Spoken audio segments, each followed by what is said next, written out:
Daredevil Born Again Season 2 has just wrapped up its season, of course, and I think most of us around here thought it was a pretty awesome season. It was a pretty great season. I mean, like, yeah, it had a couple of issues, but overall, utterly fantastic. That seems to be the general consensus of it. However, as we discussed like 3 or 4 weeks ago, when the first numbers, Nielsen numbers for Daredevil came out, it became the first MCU-centered show to not chart on the Nielsen ratings top 10.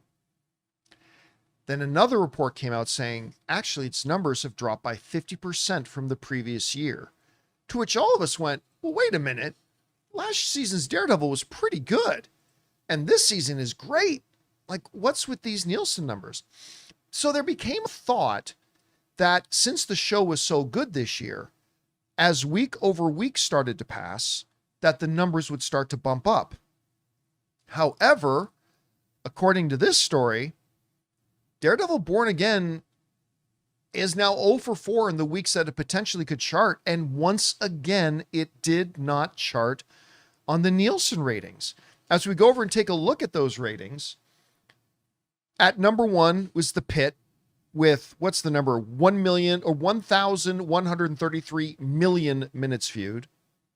At number 2, this is the streaming charts. The Boys came in at number 2 at nearly 900 million streamed minutes.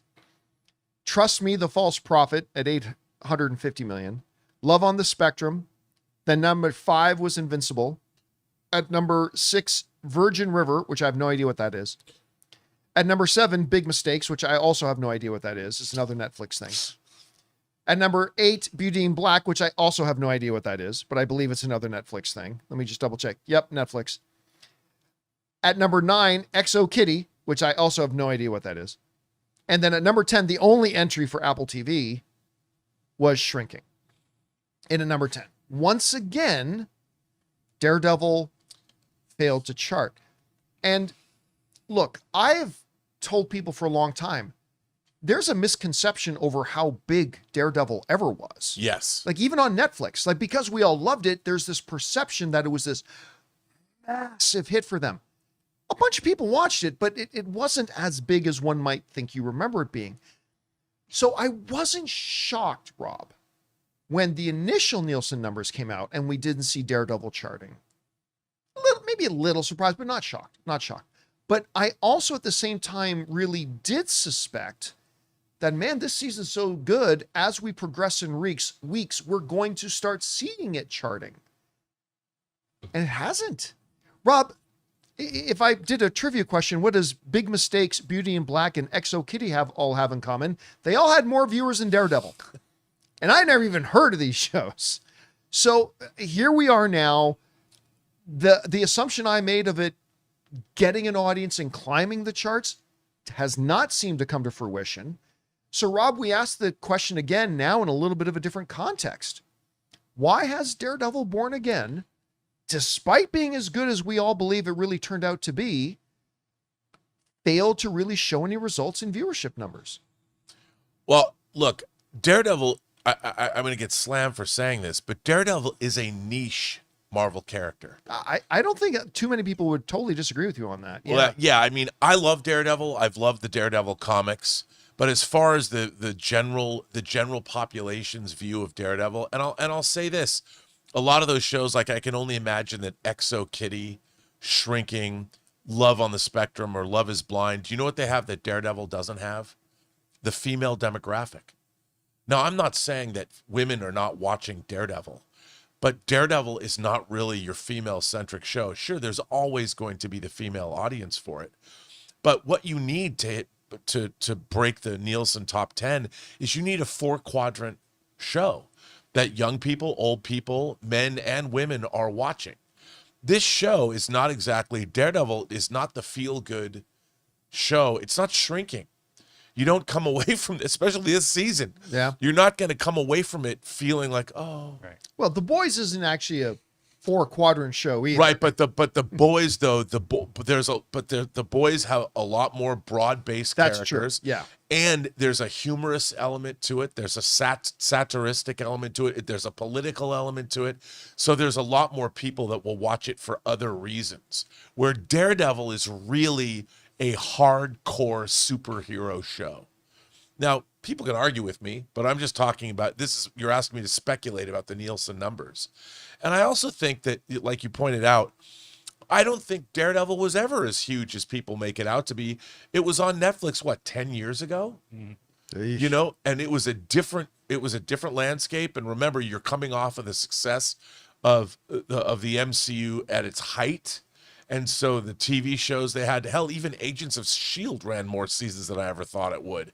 And so the Daredevil show was the first superhero show on Netflix, you know, Marvel superhero show. It was a big deal, but I don't think it was ever as big a deal as it is today. It wouldn't have been a very big deal today if it came out now for the first time. Now, let's remember too, like the Nielsen numbers do not come out the next day. Like they take a while to calculate, verify data, all that kind of stuff. So we're looking like 6 weeks old data or 5 weeks old data, right? It will be interesting to see. So out of the 4 potential weeks it could have charted, it's 0 for 4. I will still be interested to see, because word of mouth got so good about the show.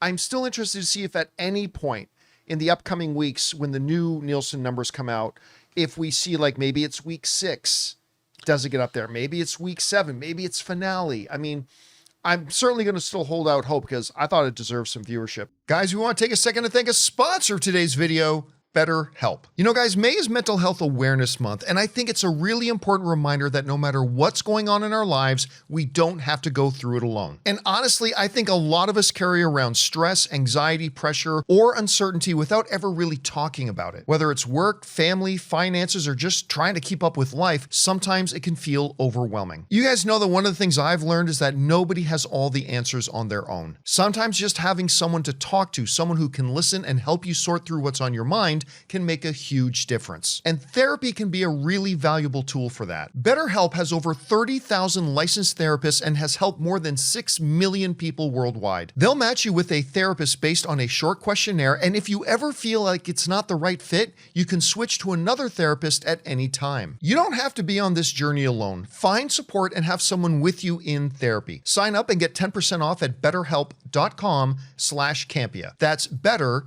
HELP.com/Campea. Anyway, guys, question is for you.